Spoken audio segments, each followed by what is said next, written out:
பிரசவமான பெண்கள் வந்துப்பா வயிற்றில் வந்து அப்படியே காற்று அடைச்சிக்கிட்டு தொந்தி தொப்பமே வச்சுருவாங்க. நிறையா பெண்கள் நான் அப்படி பார்த்துருக்கேன். குழந்தை வந்த பிறகு அவங்களுக்கு தொந்தி தொப்பை ஆகி போயிடும். இப்படி இருக்காமல் இருக்கிறதுக்கு அந்த காலத்தில் என்ன செய்வாங்கன்னா, துணி லேசான அவங்க சேலைகளை கூட அப்போல்லாம் காட்டன் சேலைகள் தானே இருக்கும்.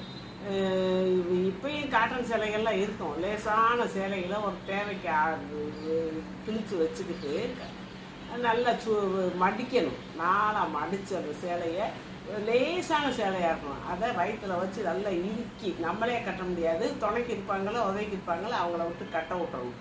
கட்ட விட்டு குளிச்சுட்டு அந்த மாதிரி கட்டணும்.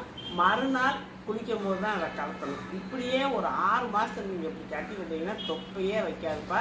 ஆனால் ஆப்ரேஷன் பண்ணவங்க இது செய்யவே முடியாது. வயிற்றை கிழிச்சு சிசரியன் பண்ணி குழந்தை பிறக்கல அவங்களுக்கு இது செய்யக்கூடாது. இயற்கையாக